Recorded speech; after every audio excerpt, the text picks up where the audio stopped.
The next day here in Portimão, and we're already out on the street really early because we need to have breakfast. Since we don't have anything at home, we didn't bring anything, we haven't gone to the market, we still have to go to the market, so we're going to have breakfast out, a different kind of breakfast today. We make our own breakfast so we can have coffee as soon as we wake up. If I don't wake up and have coffee right away, guys, you have no idea. I get hungry. I have to run away, huh? Don't talk to me before coffee.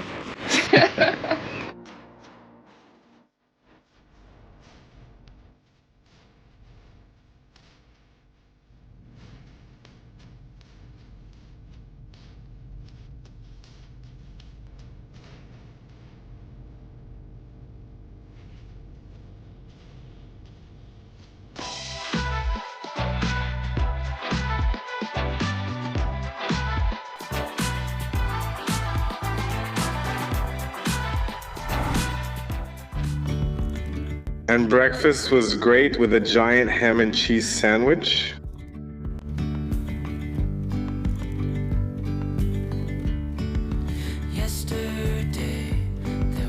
We arrived here at Praia da Rocha in Portimão. There's a beautiful boardwalk here and a fortress, Santa Catarina Fortress. Look how wonderful it is. And look at this beach. A lot of sun around here. Sun in the streets shine, beauty and love. What a little beach, huh, my friends? How delightful. What a smooth sea. I already want to return here this summer. So, the weather is really nice, but you need a light jacket. You can't just walk around in a t-shirt. The wind is pretty chilly, but the weather is really pleasant. And I think the craziest thing about all this is looking straight ahead here and knowing that on the other side is Africa.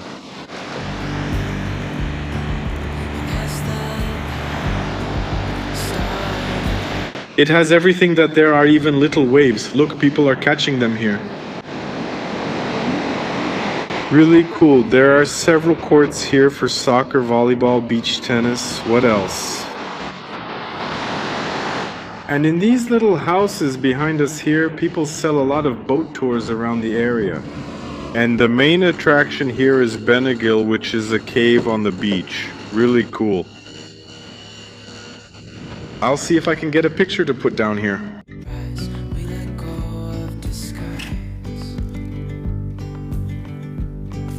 And now we've arrived at another beach here, Três Castelos beach. I wonder if it's because there are 3 castles? Let's find out, right? Let's find out.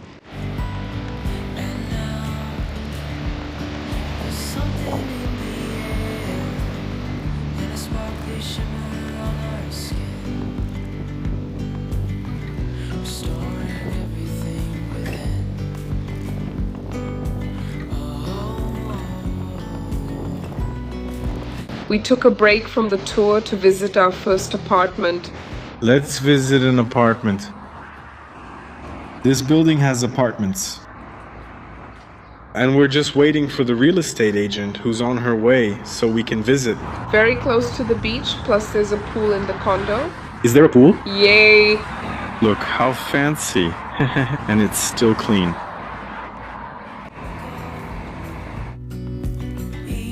The apartment has a bedroom.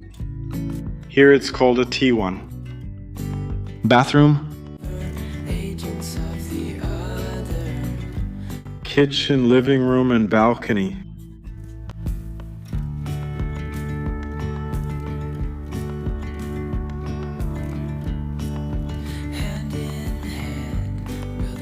After we visited the first apartment in Portimão, but no one was very excited, mainly because there's nowhere to park. We're going to explore the area a little bit here because we're in Portimão, but right next to us there's Lagos, there's Albufeira, there's Faro. So we're going to visit a few cities here to understand the region a little better, to help us make this decision, which is a very important one. So the family is already here. Look, everyone is ready to go for a little outing, which is one of the things we do best, right? Yes. It's a shame it's a bit cloudy today. So maybe we won't be able to visit the beaches today. We'll leave the beaches for another day. We can visit them another time. It's not really the main focus for today, right? Yeah, it's about getting to know the area. Exactly. So come with us.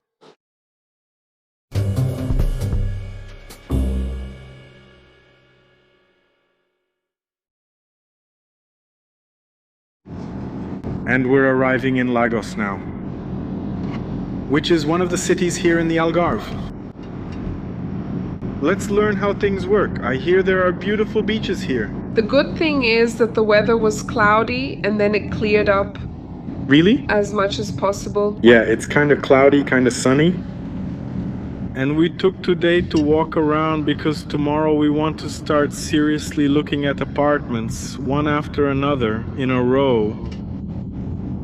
Well, we've traveled through many cities by motorhome, and we liked a lot of cities here in Portugal, really a lot. It's hard to choose. Yeah, each one has its positive points, something that catches our attention. Yeah, but for now, the place we're feeling most drawn to is the Algarve region, mainly because of the weather. Yeah, we already live in the south, in a region that's cold and more humid, and we really like the sun.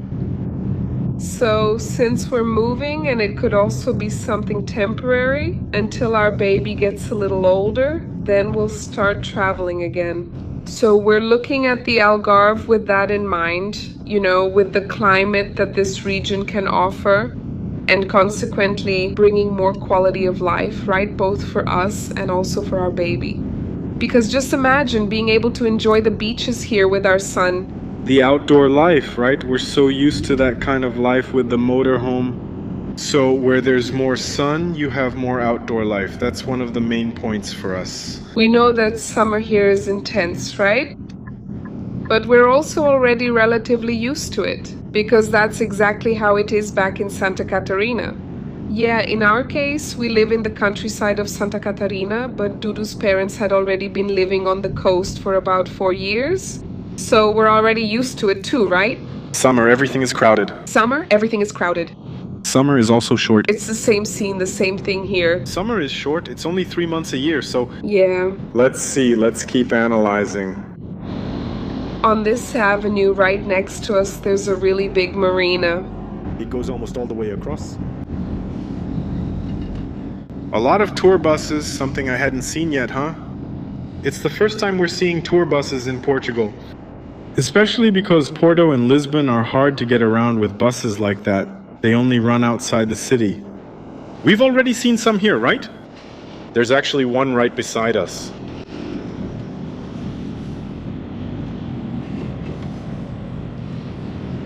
Andalusia bus. It's Spanish, right? Andalusia in Spain. We're pretty close to Spain, right? Really close to Spain? That's another positive factor, right? It's close to another country too, which is really interesting. And we're also very close to Africa, very close to Morocco. And the sea, guys? The sea here is beyond words. It's incredibly clear. Right now we're getting close to it. The contrast in the shades of blue is amazing. It's really beautiful. Lagos was the capital of the Algarve until 1755, when the Lisbon earthquake destroyed much of the city.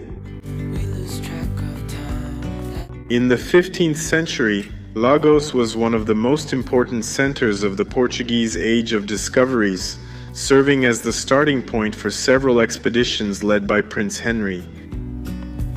Today it's very windy here in the Algarve, and it's no different here. But we're going to brave the cold here to show you this place. This gorgeous place, breathtaking.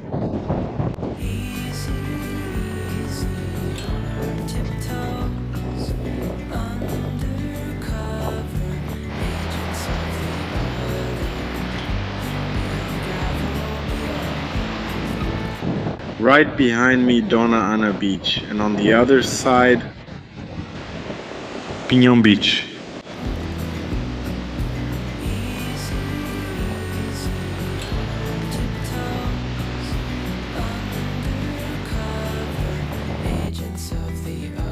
And from Lagos we head to Albufeira. Welcome to Albufeira.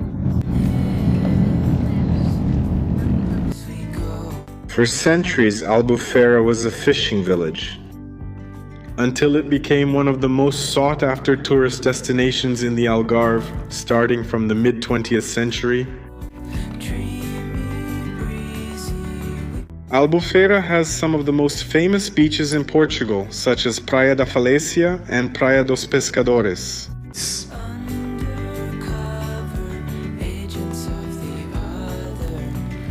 Albufeira has a vibrant nightlife, being one of the main party spots in the Algarve, especially on the Albufeira Strip.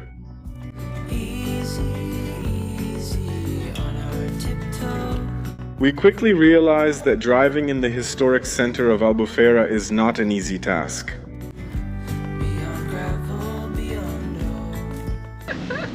I'm staying here. She's going to make it through. She's not going to make it through. How nice it is to have a small car. Oh my God, what agony.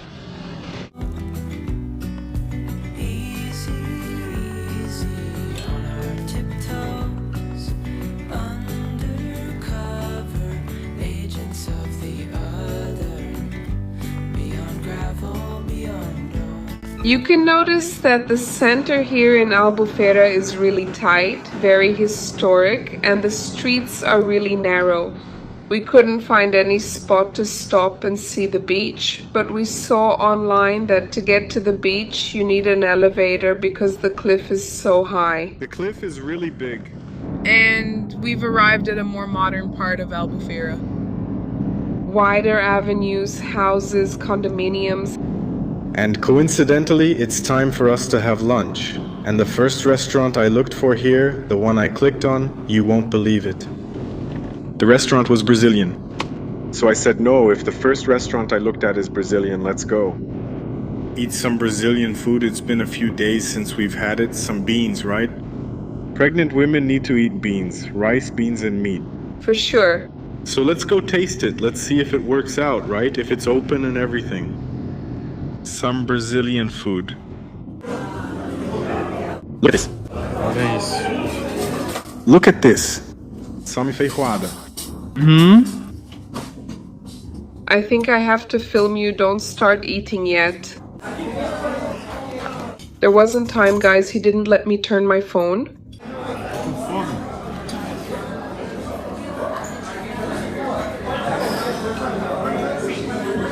I like feijoada like this. It's even hard to scoop because there's so much meat. Let's see. Let's see.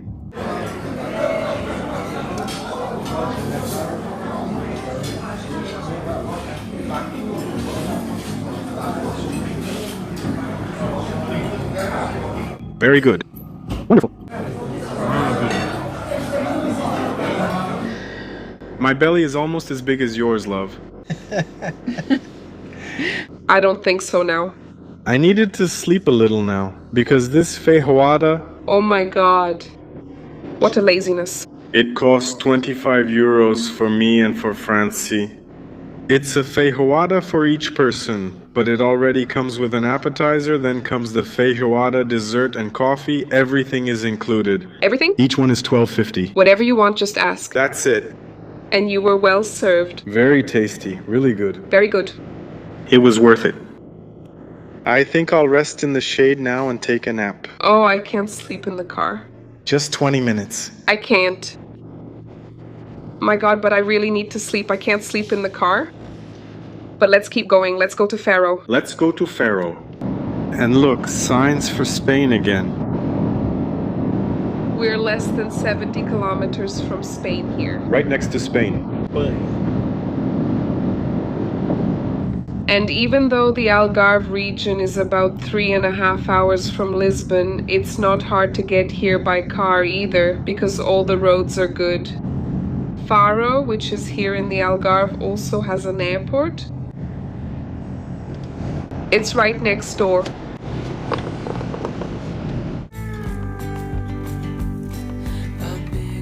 Faro is the gateway to the Ria Formosa Natural Park, one of the most important ecosystems in Portugal.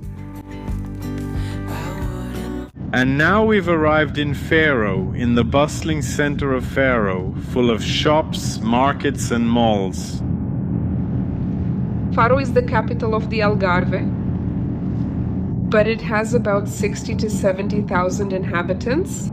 It's not a very big city. Basically the size of Portimão. But the structure is quite Like a big city? Very much like a big city, yeah. Great, right? A small city with big city infrastructure. We stopped right at a square here. There's even an obelisk. Very cool. And Fran, with her pregnancy cravings, wanted McDonald's ice cream. The place is really nice, but there's nowhere to park. Where I'm parked, I'm not ashamed to say I shouldn't be. But I didn't have any other option, so I'm here inside the car. If there's an emergency or someone needs to leave, I'm here and can move the car. There's a marina right next to here. And I thought she was gonna get that little sundae in the cup. Look at the size. What's that, Francis? People are going to want to know. It's the sundae with M&Ms. Wow, guys, I really wanted to eat this ice cream. The store-bought one here. Pure sugar, but it's good, okay? If you can, enjoy it. And then after I have the baby, the diet starts for real. Let's go get to know a little bit of Faro.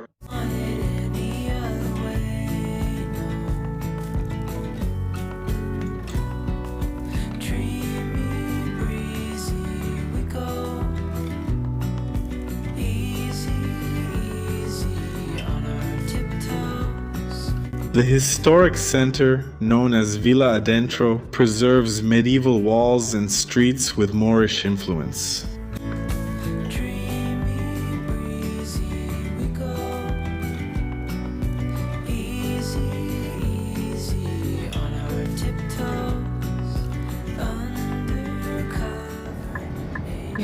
Look, there are motorhome parking spots here. There are quite a few interesting, but in summer there likely won't be any left. I think. And look, I managed to get both of them out of the car. Haha. Let's take a walk around Faro. Look, there's a little train over there. Tourist train. That train looks kind of dull, doesn't it? Yes. But, you know, at least it's going to the tourist spots. I think here in Faro. And the train just passed by here. And there are some sailboats parked around here. And let's take a walk over to Fortaleza.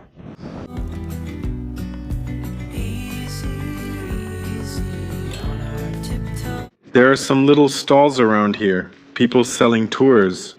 Boat taxis, islands. I don't know, but come here.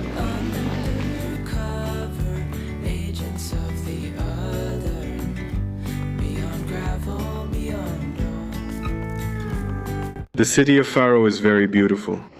There's a historic part here. There are the walls here in Faro. But one negative thing caught our attention, something we hadn't seen. Are there graffiti around the country? Yes, there are. But here in Faro, we hadn't seen it yet. Historical monuments, the wall with graffiti, signs with graffiti. A lot of graffiti. Really sad, honestly. Because it's not normal. You don't see this everywhere. And here it's really noticeable. It's a shame, right? It kind of taints the place. It makes places look ugly. It gets kind of dirty. Here, the inside part doesn't have as much, but there's still some... Look at the bell. The Say Church? And this is the Say Church. This is the Largo da Sé. Look how interesting it is. Full of orange trees. And all of them are full of oranges. Very cool, very cool. Do you think we can go over there and pick one? I think so, right? Yeah? Otherwise it would say forbidden. Let's go. I even told Du I feel like eating an orange. Even after the ice cream? You had some trouble with it, right? Yeah, maybe later. It's €5 to go inside the cathedral here. And I ended up leaving my wallet in the car. So we won't be able to go in. But people also go up to the top of the tower, look. And then going up there is included in those €5 too. I didn't bring any money with me. €5 to get in. Is it cash only or can I use a card? I didn't bring anything. But look, people visit, go up the stairs, and go all the way to the top. So you get a beautiful view, right? Look, this is what I was talking about, guys. Check it out. Here is a wall with a map of all the regions. We're in Faro right now. With a brief explanation, but see, everything's covered in graffiti. And we're talking about it because we've gotten used to not seeing things like this here in Portugal. That's why it caught our attention. Portugal is proving to be a very clean and very organized country for tourism. And here it was a little different. We don't know why. Maybe if someone knows and can explain it to us in the comments, that would be nice. But even so, Faro is very beautiful. Yes, it still has its beauty. No doubt about it. It's just a little detail, right? Detail. That can be easily improved. Easy, simple, right? Uh-huh. The garden looks beautiful.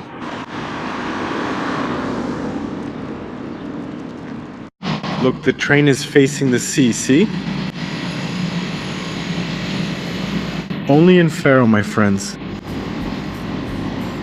After this quick visit to Faro, we returned to Portimão and visited another apartment. Well, guys, we just visited another apartment here in Portimão. It's that second floor there.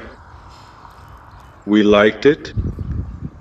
It's a very simple, small building. There's no garage. But there's a place out here to park. And the price is good. We liked it. Let's see. We just forgot to film inside. We're here worried, asking 1,000 questions, and trying to look at every detail. And we ended up forgetting to film inside. We're continuing on here in Portimão. It's already late. I was already there editing the video. And the girls are already in bed, so today we talked to a lot of people about real estate. Yeah, we made a video call with Helena and Jose, a Portuguese couple who have a house nearby in Tavira. They showed us what their house is like. Yeah, they offered us their house. It's a vacation apartment, right? Since they aren't coming this summer because they bought a motorhome and are traveling around Portugal instead, they offered us the house very kindly, of course, for a fee. Yeah, Angelo from Porto also sent us pictures of the house he has for us, offering it to us. Yeah, we've talked a lot, exchanged a lot of ideas. They've been here for quite a while. They're Brazilians, you know, so we have a lot in mind. We're excited, I think, in the next few days. Our dream property should come up soon. Let's see how it's going to be. We're still here in Portimão, and I'm walking here on the street. Because today is a very important day for us. It will be France's first appointment with the doctor here in Portugal. But I had to park really far away, so I left France there. And I came running here, I parked the car, and now I have to go back. So that's it. Let's see our boy one more time. And yeah, this time it's the 3rd trimester anatomy scan. It's an important exam. And it will be done here in Portugal. Let's see how this experience will be. We're really anxious. We're already back here in the apartment. We just got to the doctor's. The service here in Portugal is really different from what we were used to in Brazil. We noticed that in Brazil, doctors, especially obstetricians, are much more detailed about everything. Yeah, maybe it's also because I already arrived with my 3rd trimester tests done, right? Yeah, with our doctor, Dr. Giselle from Itajaí. But the important thing is that our baby is doing well. Yeah, he already weighs about 2 kilos and 300 grams. And that's considering that tomorrow I'll only be 32 weeks along. The baby is really big. His foot, guys, is 6.87 centimeters long. I believe it's because of our genetics, right? Du and I are tall. Maybe it doesn't show here on the channel, here on YouTube, but I'm about 5'8", 5'9" tall. Du is about 6 feet. My dad is almost 6'3", so we come from a tall family. Yeah, tallness runs in our family. And I think that's why the baby, the big baby that's on the way, is also big. Look, she's here asking to be held. But everything's fine. We checked the baby's organs again. His little stomach was full. He was even having a few little hiccups. And the doctor said that's good. It's a sign that his intestines are already working too. His heart had a heartbeat of 144, so it was really strong. And he moves a lot, guys. Really a lot. You can feel him moving there all the time. And that's a really good thing too.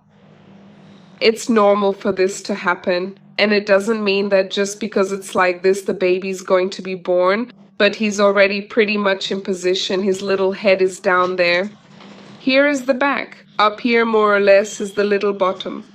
Here are the little legs already curled up. So since he doesn't have much space to move anymore, the likelihood is that he'll stay in this position, which is very good, right? Because he's already in a favorable position for a vaginal birth, which is what I want to try, right? I hope I can go through with it and be blessed with a vaginal birth. I had this appointment at a private clinic. The appointment plus the ultrasound was 90 euros. I didn't do it through the public health system here because I still have to do one more registration, which is the Utente registration, which is like registering with SUS there in Brazil. But for me to have this registration, I already need to have a rental contract, right? Yeah, done at the tax office or the declarations registered with the civil parish office so that I can then have this Utente number provided by the local health center here in Portugal. We even asked, what would be the cost of childbirth, in the private sector here in Portugal? The doctor told us it would be around 4,000 euros. I thought it was actually similar to the price in Brazil if it's a normal delivery, but if it's a C-section, it's around 6,000 euros.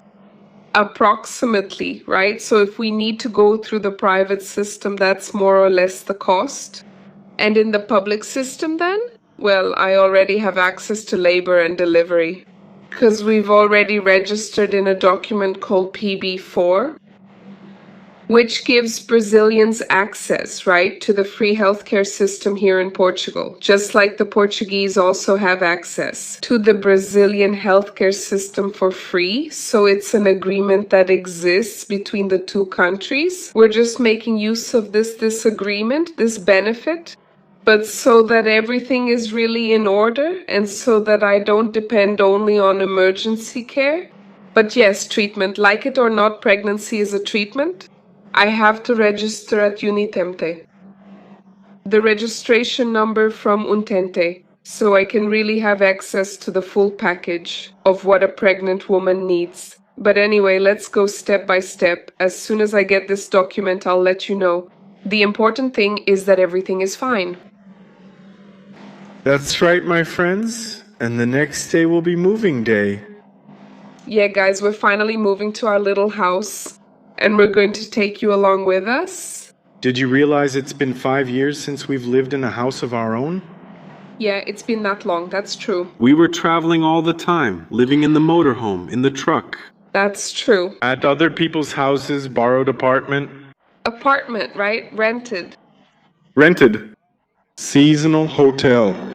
It's not ours now either, right? Yeah, but as long as we pay the rent, it's ours.